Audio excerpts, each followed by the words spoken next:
Hey there guys, SaintsKnight here, welcoming you guys back to the channel here with another TV show review in AllSaints HQ actually. And today's TV show that we are going to be reviewing for you today is the second episode in, well, TV/anime. The second episode of the third season of Sword Art Online, or as it is known, Sword Art Online Alicization. I hope I'm pronouncing that correctly. But before we get started, I just want to say that there will be absolutely zero spoilers in it. This is just a review of what I thought about it, and if you agree with it, that's good. If you disagree, that's good too. This is just my silly personal opinion, so as with all my reviews, take this with a little grain of salt. So without further ado, ladies and gentlemen, if you do want to keep seeing these reviews on the channel, you know what to do. Don't forget to smash that thumbs up button. So without further ado, let us dive once again into the world of Sword Art Online Alicization. Now, this episode was a really good one. Another good one, actually. I mean,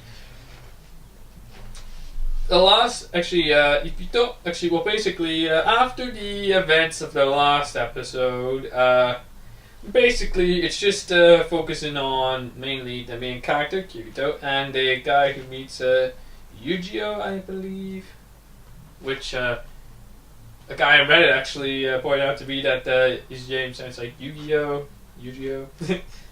But, and Underworld, which, if you didn't watch my previous review, first of all, link in the description. Second of all, I said that that the best parts of that episode were from Underworld, or the other world that wasn't the real world, that the video game world basically.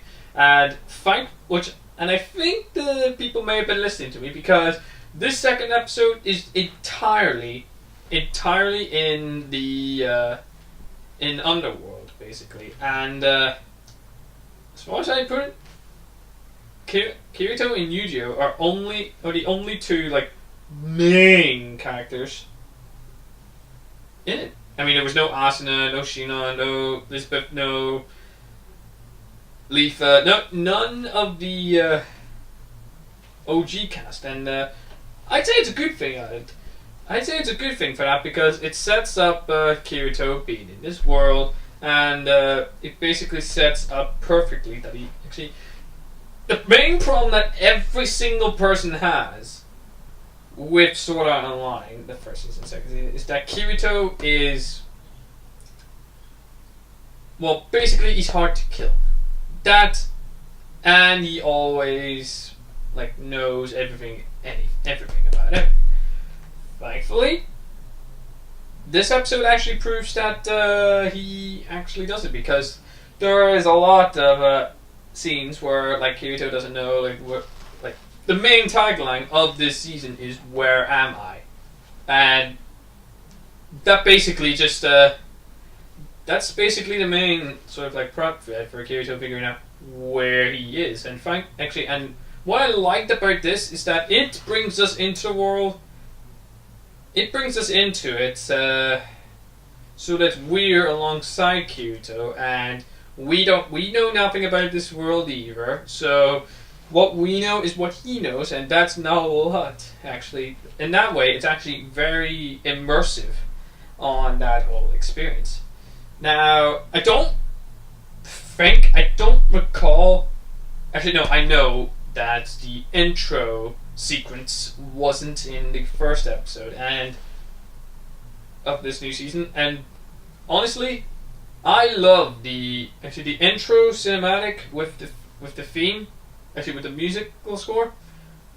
I'd say that's probably one of, if not the best Sword Art Online ones out there. Actually, it's very energetic, makes you hype, makes you focus, makes you want to watch the show, and as well as that, as I said in the previous episode, is that it is very beautiful. I mean, I always said that the best parts of the first. I always said that the first part, actually the best part of the first episode was the stuff in Underworld, which is this new world.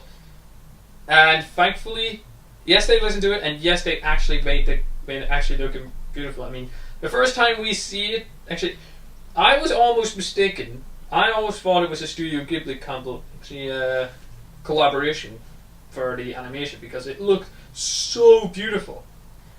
And it's a rare thing for that, actually, for like a couple of episodes to actually, like, for the animation to stay in high quality. You'd think that, like, in some instances that the quality of the animation would probably worsen as some of the episodes go on. I mean, it's the same story, I believe, with Violet Evergarden. I mean, Violet Evergarden, love the anime, very intriguing and all that sort of stuff, but I thought that some of the animation, compared to, actually, like, some of the episodes, animation's good. Some of them, it could be a little bit improved on. But sticking with Sword Art, and this, I'd say that probably the biggest reason why this episode is a huge success for me is because it does something rare for me. It's. You would think that this probably wouldn't be a positive, but it is. It's slow. It takes its time.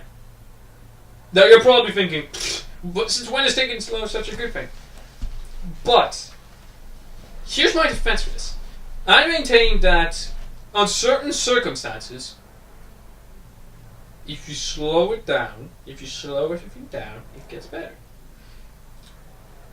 It immerses you more into the world, it gets you more intrigued, and it makes you relate more to the characters who maybe are entering this world for the very first time in quite a while, which is the case for Kirito. And whilst it is slow, it isn't worse for it. Actually, I think it's better because, as I said before, we're diving into this world at the same time as Kirito. So everything that he's finding out about it, we're finding out about it. So that way it makes us more relatable to the character, and what we know is what he knows, and that means it immerses us more into the actual story and the characters. If I was to nitpick, if I was to go into the nitty-gritty and find something wrong with it, I'd probably say that it's short. I mean, don't get me wrong. The last episode was long. I think it was about like 40 odd minutes long. But that reason was because that it was the first episode, get more people intrigued in it, and blah blah blah, set up the entire thing. This is, I think this one was about 24, 25 minutes, this episode. But this is just me being nitpicking, because honestly, I couldn't find a lot that was wrong with it. I mean, would I wanted to see, like, some, like, little touches from the real world? Yes. Maybe I would want to see, like, actually, we're probably going to get this in this season, but what I want to see is probably, like, Asuna, like, actually, like, in the hospital, like, in a hospital bed for Kirito. I want to see, like, the hospital again. I want to see, like, some stuff in the real world of, like, that leaves an impact on how, like, the characters hear about the news that blah blah blah blah blah. Spoiler there, spoiler here. I want to see, like, more from the real world, a little bit more, but just more to satisfy us.